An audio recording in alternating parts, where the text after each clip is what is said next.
আসসালামু আলাইকুম প্রিয় শিক্ষার্থীবৃন্দ, আশা করি ভালো আছো।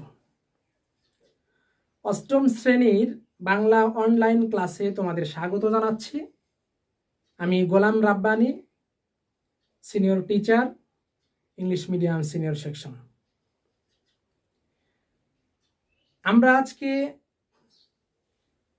বঙ্গভূমির প্রতি কবিতাটি আলোচনা করব। তোমরা বই খাতা কলম নিয়ে রেডি হও। প্রিয় শিক্ষার্থীবৃন্দ, কবিতা আলোচনা করার পূর্বে কবি সম্পর্কে, কবিতায় উল্লিখিত কিছু কঠিন শব্দ সম্পর্কে, পাঠের উদ্দেশ্য সম্পর্কে, পাঠ পরিচিতি সম্পর্কে কিছু জানা দরকার। শিক্ষার্থীবৃন্দ, তোমরা স্ক্রিনে মাইকেল মধুসূদন দত্তের ছবি দেখছো।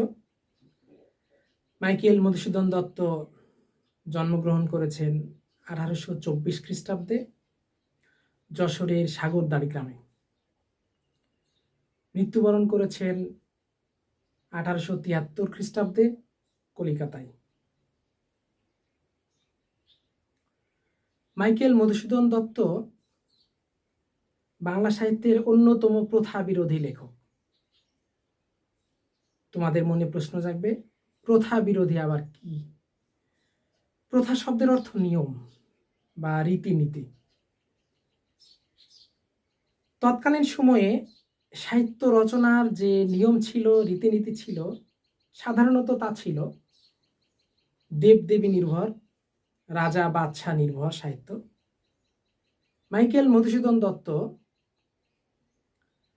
দেবদেবী, রাজা বাদশাহ নির্ভর সাহিত্য রচনার বাইরে এসে মানুষের জন্য, মানবতার জন্য তার মতো করে তিনি সাহিত্য রচনা করেছিলেন, যার কারণে তাকে অন্যতম প্রথা বিরোধী লেখক বলা হয়। অন্যতম শব্দের অর্থ হচ্ছে অনেকের মধ্যে শ্রেষ্ঠ একজন। মাইকেল মধুসূদন দত্তের ছোটবেলা থেকেই একটি শখ ছিল কবি হওয়ার। তিনি মনে করেছিলেন কবি হওয়ার ইচ্ছা পূরণ করতে গেলে বিলেতে যাওয়া লাগবে।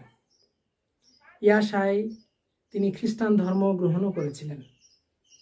মজার বিষয় হচ্ছে, খ্রিস্টান ধর্ম গ্রহণ করার পরে তার নামের সঙ্গে মাইকেল শব্দটি যুক্ত হয়েছিল। মাইকেল মধুসূদন দত্ত পরে নিজের ভুল বুঝতে পারেন এবং বাংলা সাহিত্য রচনায় ব্রতী হন। বাংলা সাহিত্যে তিনি বিভিন্ন ধরনের লেখনী লিখেছেন। তার মধ্যে উল্লেখযোগ্য যেমন প্রহসন, একে কি বলে সভ্যতা, বুড়ো শালিকের ঘাড়েরও, নাটক, শর্মিষ্ঠা, পদ্মাবতী, কৃষ্ণকুমারী। তিনি বীরাঙ্গনা নামে একটি পত্রকাব্য রচনা করেন। মাইকেল মধুসূদন দত্ত বাংলা ভাষার প্রথম মহাকাব্য রচনা করেন, মেঘনাদ বধ কাব্য। আমি আবারও বলছি, মাইকেল মধুসূদন দত্ত বাংলা ভাষার প্রথম মহাকাব্য রচনা করেন, তার নাম ছিল মেঘনাদ বধ কাব্য। তিনি প্রথম সনেট রচনা করেন চতুর্দশপদী কবিতা নামে। আমি আবারও বলছি, চতুর্দশপদী কবিতা নামে তিনি সনেট রচনা করেন। চতুর্দশপদী কবিতা হচ্ছে বা সনেট হচ্ছে 14 অক্ষরে এক একটি লাইন থাকবে এবং 14 লাইন বিশিষ্ট কবিতা হবে। শিক্ষার্থীবৃন্দ, উল্লেখযোগ্য কিছু শব্দার্থ, যেমন মিনতি শব্দের অর্থ বিনীত প্রার্থনা। প্রমাদ শব্দের অর্থ ভুল বা ভুল ভ্রান্তি। কোকোনদ শব্দের অর্থ লাল পদ্ম। তোমরা পদ্মের কথা শুনেছ, ইংরেজিতে যাকে বলা হয় লোটাস। পদ্ম সাধারণত দুই ধরনের হয়, লাল পদ্মও হয়, সাদা পদ্মও হয়।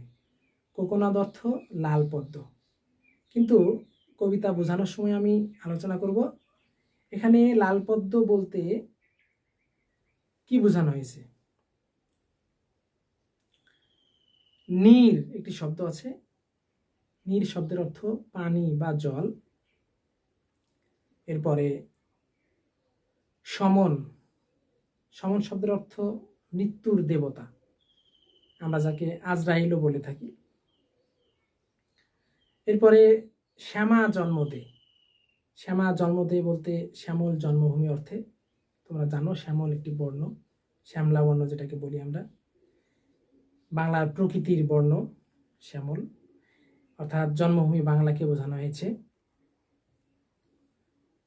বর, বর শব্দটি একাধিক অর্থে ব্যবহার হয়ে থাকে। কোথাও কোথাও বর অর্থ স্বামী বা হাজব্যান্ড, এখানে বর অর্থ আশীর্বাদ। মনে রাখবো বর শব্দের অর্থ আশীর্বাদ। আরেকটি শব্দ আছে মানস, অনেকে মানুষ মনে করে, না, মানুষ আর মানুষ এক নয়। মানস শব্দের অর্থ হচ্ছে মন, মানুষ শব্দের অর্থ মন। তামরস একটা শব্দ আছে, তামরস শব্দের অর্থ পদ্ম বা পদ্ম ফুলকে বোঝানো হয়।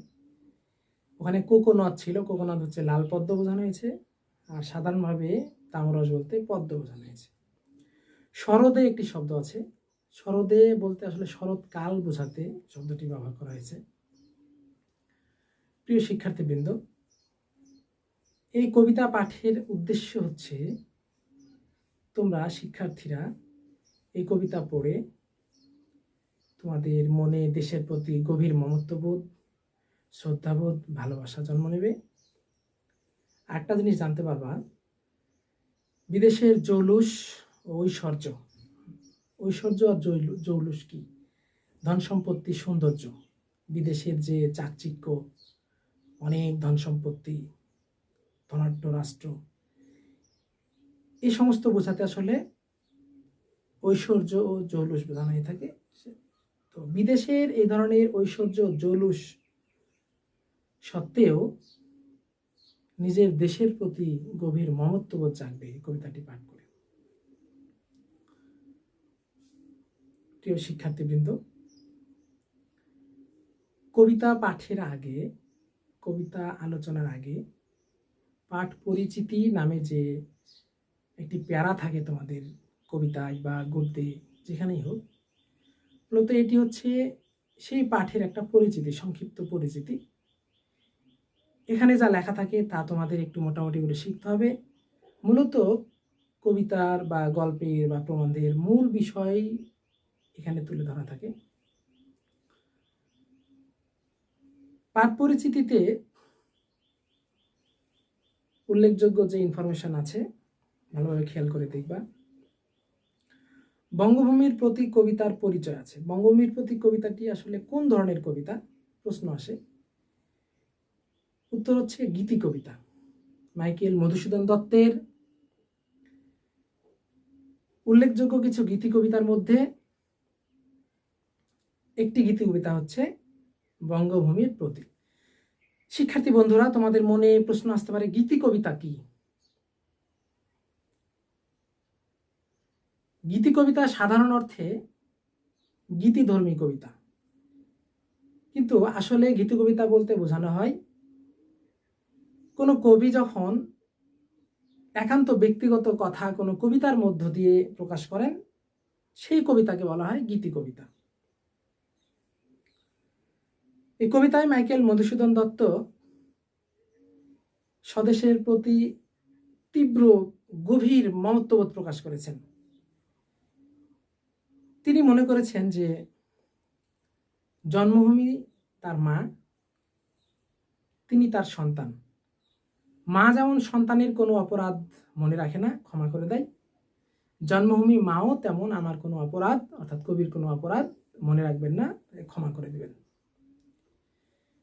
বিনয় কবি বিভিন্ন ধরনের কথা স্মরণ করিয়ে বিনয়ের সঙ্গে এও স্মরণ করেছেন যে তার তো এমন কোনো গুণ নেই যে দেশের কাছে যাচাই করবেন, অনুসন্ধান করবেন, পরীক্ষা নিরীক্ষা করবেন। তারপরেও দেশমাতা যদি তার দোষ গুণ সবকিছু বিবেচনা করে তাকে যেন মাফ করে দেয়, ক্ষমা করে দেয়। এবং তিনি এই কবিতার মাধ্যমে দেশের কাছে প্রার্থনা করেছেন, বিনীত প্রার্থনা করেছেন, দেশমাতা কবিকে যেন অমর করে রাখেন, চিরস্মরণীয় করে রাখেন মানুষের মনের মাঝে। শিক্ষার্থীবৃন্দ, চলো আমরা এবার মূল কবিতায় যাই। মনে রেখো, মূল কবিতার প্রত্যেকটি লাইনের প্রত্যেকটি শব্দ ভালোভাবে বুঝে নিতে হবে, প্রত্যেকটি লাইনের মানে কি তাও মনে রাখতে হবে, প্রয়োজন লিখে রাখবা।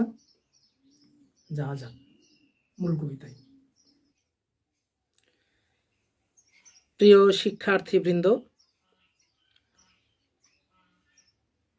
তোমরা মাইকেল মধুসূদন দত্তের ছবি দেখছো।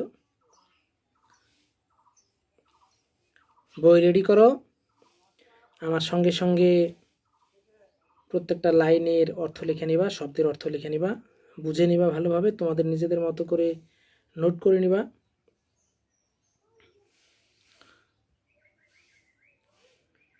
বঙ্গভূমির প্রতি মাইকেল মধুসূদন দত্ত।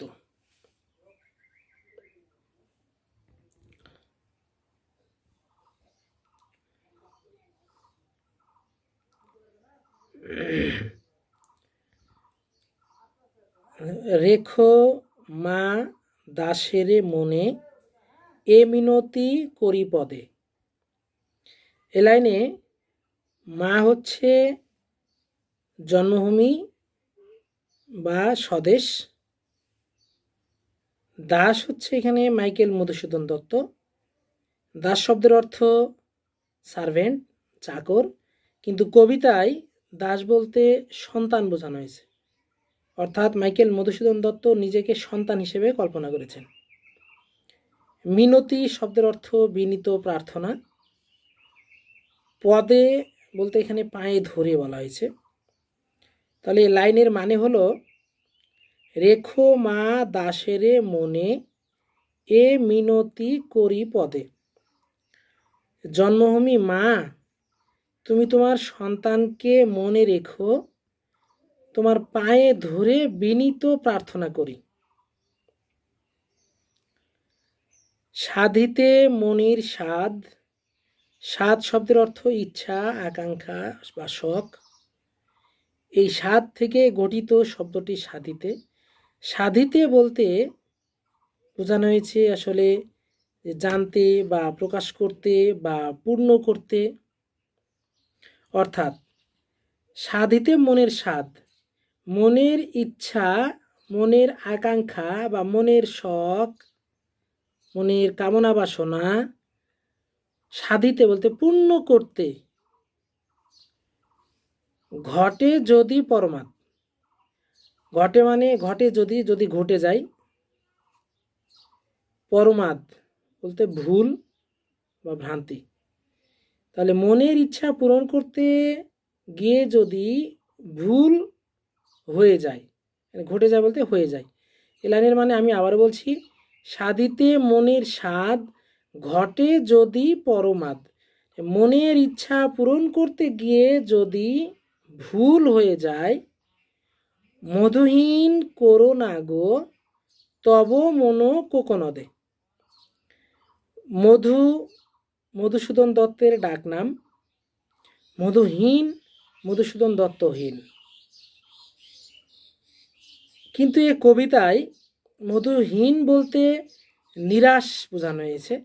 মধুহীন করো না গো, নিরাশ করো না গো, গো একটা সম্বোধন শব্দ। তব শব্দের অর্থ হচ্ছে তোমার, তব শব্দের অর্থ তোমার। মনো কোকনদে, মনো শব্দের অর্থ মন, কোকনদে হচ্ছে লাল পদ্ম। কোকোনাদ শব্দের সাধারণ অর্থ হচ্ছে লাল পদ্ম, কিন্তু এখানে জন্মভূমি মাকে বলা হচ্ছে যে মা তোমার মনের লাল পদ্ম, মানে তোমার মনের মধ্য থেকে, তাহলে এখানে মনোকোকোনাদ বলছে মনের মধ্যে। আমি আবারও বলছি, মধুহীন করুণা গো তব মনোকোকোনাদে। জন্মভূমি মা, তুমি তোমার মনের মধ্য থেকে তোমার এ মধুসূদনকে আমাকে নিরাশ করো না, মধুহীন করো না। এবার এখান থেকে আবারও, সাধিতে মনের স্বাদ ঘটে যদি পরমাদ, মধুহীন করো না গো তব মনোকোকোনাদে। এর অর্থ হচ্ছে, মনের ইচ্ছা পূরণ করতে গিয়ে যদি ভুল হয়ে থাকে, তো জন্মভূমি মা তোমার মধ্য থেকে আমাকে নিরাশ করো না, তোমার কাছ থেকে আমাকে নিরাশ করো না। প্রবাসে দৈবের বসে। প্রবাসে শব্দের অর্থ বিদেশে, দৈবের মানে দেবতার, সৃষ্টিকর্তার, বসে আয়ত্তে আর কি।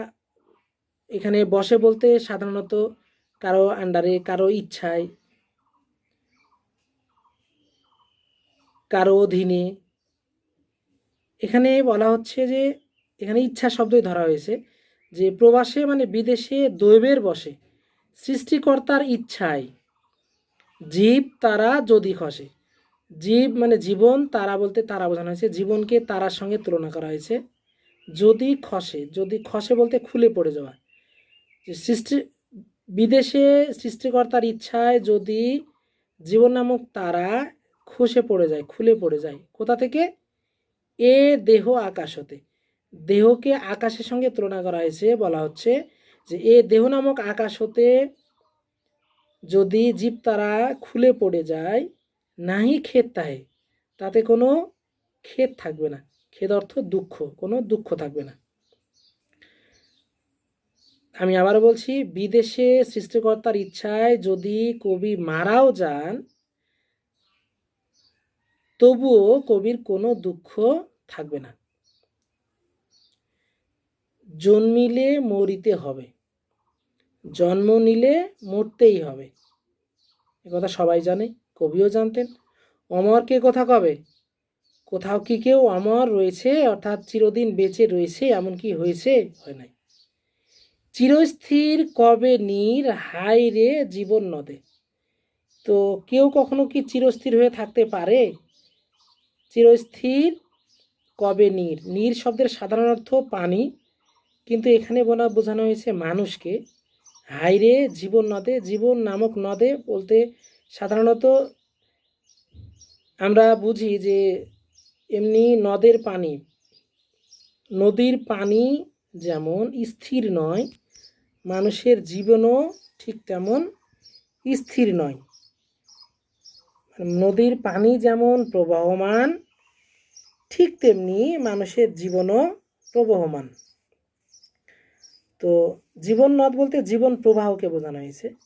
এই জীবন প্রবাহে অর্থাৎ জন্ম মৃত্যুর যে ধারাবাহিকতা, মানুষ সৃষ্টির শুরুতে যে জন্মগ্রহণ করেছিল তখন থেকে এখন পর্যন্ত হাজার হাজার শত শত কোটি কোটি কত অগণিত মানুষ সে পৃথিবীতে এসেছে, আবার মারা গেছে। তো এই জীবন প্রবাহে কখনো কোনো মানুষ চিরস্থির থাকতে পারে না। কিন্তু যদি রাখো মনে, কিন্তু তুমি যদি মনে রাখো, নাহিমা ডরি সমানে, ডরি শব্দের অর্থ ভয়, সমান মানে মৃত্যু দেবতা, আমরা যাকে আজরাইল বলে থাকি। আমি মৃত্যুকেও ভয় পাই না। তাহলে যদি জন্মভূমি মা কবিকে মনে রাখেন, তাহলে কবি মৃত্যুকেও ভয় পান না। মক্ষিকাও গলে না গো পড়িলে অমৃত হ্রদে। মনে রেখো, মক্ষিকা শব্দের অর্থ মাছি, মক্ষিকা শব্দের অর্থ মাছি।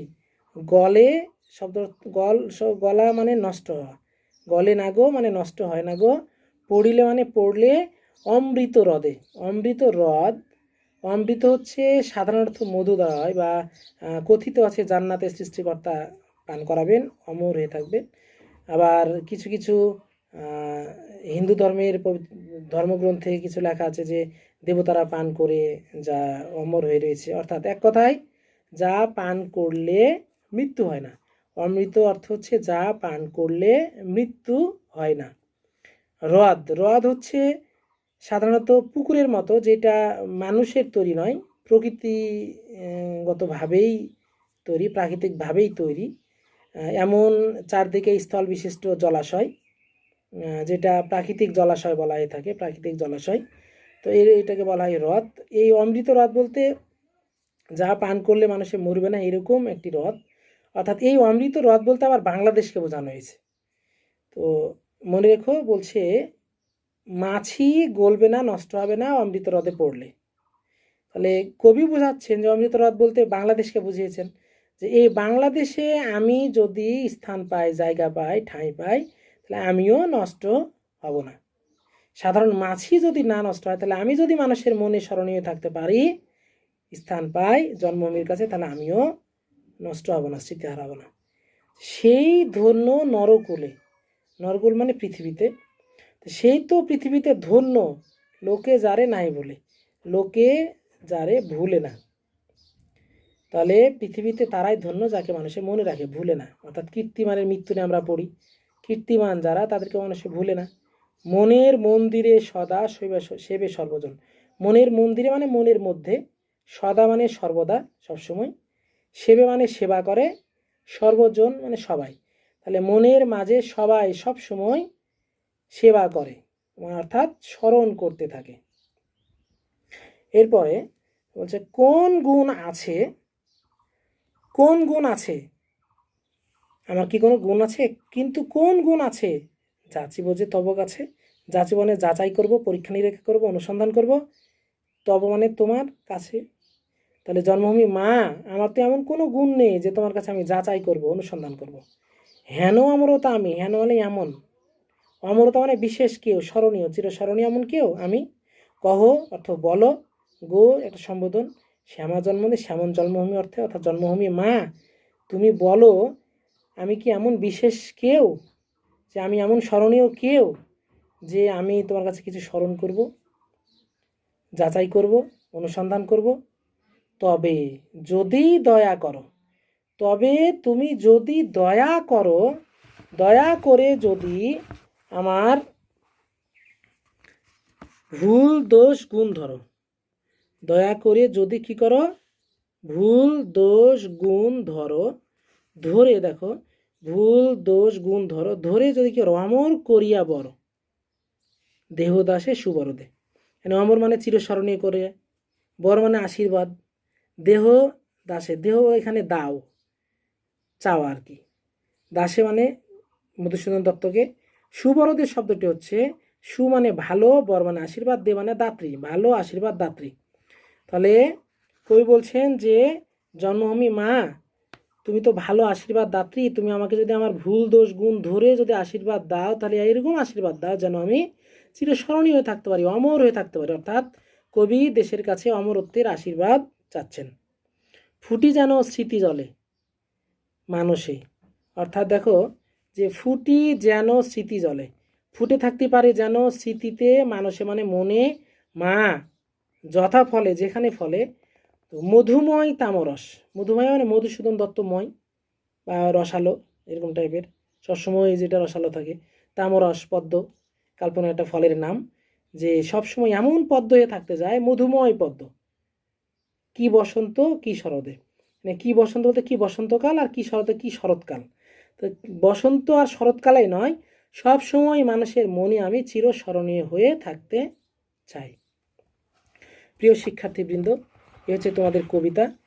মনে রেখো, এই কবিতায় কবি মাইকেল মধুসূদন দত্ত মূলত দেশপ্রেমের বহিঃপ্রকাশ ঘটিয়েছেন, প্রার্থনা করেছেন দেশমাতার কাছে যেন কবিকে মনে রাখেন, আশীর্বাদ দেন, চিরস্মরণীয় করে রাখেন। বন্ধুরা, এই কবিতাটি পাঠের সঙ্গে সঙ্গে যদি তোমরা একটু মনে রাখো যে এই কবিতার মতো আরও কিছু কবিতার লাইন আছে, যেগুলোর সঙ্গে কম্পেয়ার করে, তুলনা করে যদি তোমরা একটু শিখো, তাহলে দেখা যাবে যে তোমরা খুব ভালোভাবে অনুধাবন করতে পারবে। যেমন তোমরা পড়েছো আবার আসিব ফিরে কবিতাটি, ওই কবিতাটিও একটি স্বদেশপ্রেমমূলক কবিতা। ওখানে কবি জীবনানন্দ দাশ চেয়েছেন যে তিনি মৃত্যুর পরে যদি ফিরে আসতে পারেন, অর্থাৎ তিনি পুনর্জন্মে বিশ্বাস করতেন, যে এই দেশেই তিনি আসতে চেয়েছেন। অর্থাৎ জীবিত থেকে তো দেশকে ভালোবেসেছেন, মরণের পরে যদি আবারও পুনর্জন্ম হয়, আবারও তিনি জন্ম নিয়ে আসতে পারেন এই পৃথিবীতে, তাহলে অন্য কোনো দেশে নয়, অন্য কোথাও নয়, এই বাংলাদেশেই তিনি আসতে চেয়েছেন। এবং এই দেশের প্রকৃতিকে তিনি এতটাই ভালোবেসেন, এই দেশকে তিনি এতটাই ভালোবেসেছেন যে প্রকৃতির একদম ক্ষুদ্র জীববৈচিত্র্যের মধ্য দিয়ে হলেও তিনি এদেশে ফিরে আসতে চেয়েছেন। এর মাধ্যমে কবির দেশপ্রেমের বহিঃপ্রকাশ ঘটেছে। আবার আমাদের একটি কবিতা আছে প্রার্থনা, যেখানে কবি স্রষ্টার কাছে প্রার্থনা করেছেন, চেয়েছেন।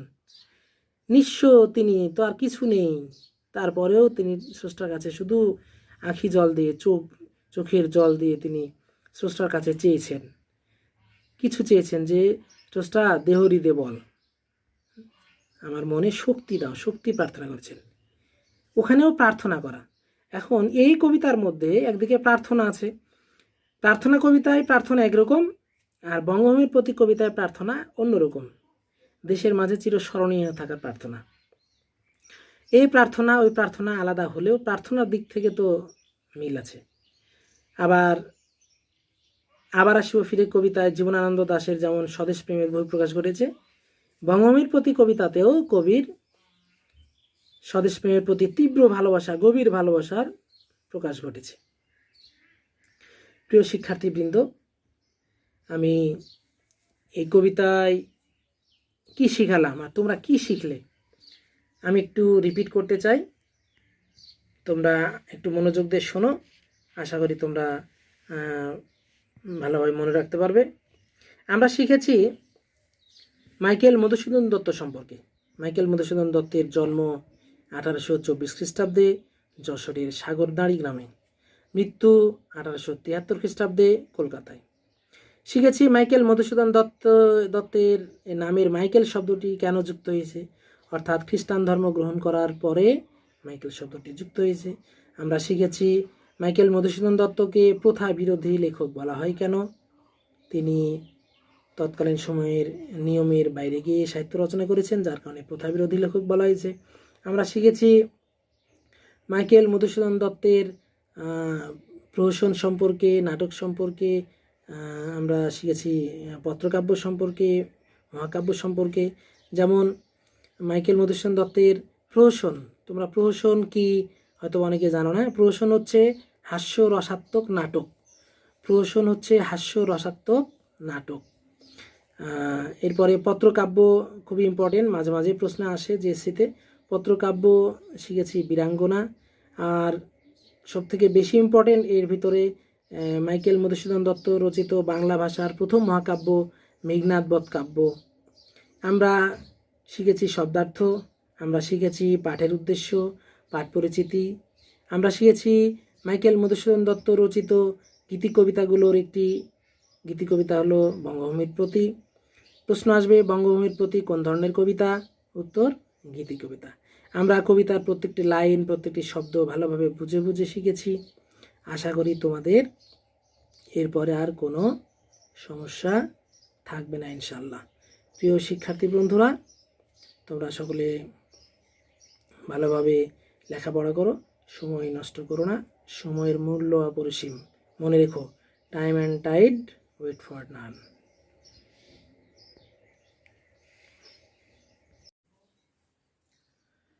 প্রিয় শিক্ষার্থীবৃন্দ, আশা করি তোমরা খুব ভালোভাবেই কবিতাটি বুঝতে পেরেছ। আজকের পর থেকে বঙ্গভূমির প্রতি কবিতার কোনো প্রবলেম থাকবে না ইনশাআল্লাহ। পরিশেষে তোমাদের জন্য হোমওয়ার্ক, অর্থাৎ বাড়ির কাজ। তোমরা এই বাড়ির কাজগুলো যথাসময়ে তোমাদের নির্দিষ্ট হোমওয়ার্ক কপিতে লিখে রাখবা। মনে রেখো, সময়ের কাজ সময়ই করবা, তোমাদের জন্যই ভালো হবে। তোমাদের জন্য আজকের হোমওয়ার্ক লার্ন প্লাস রাইট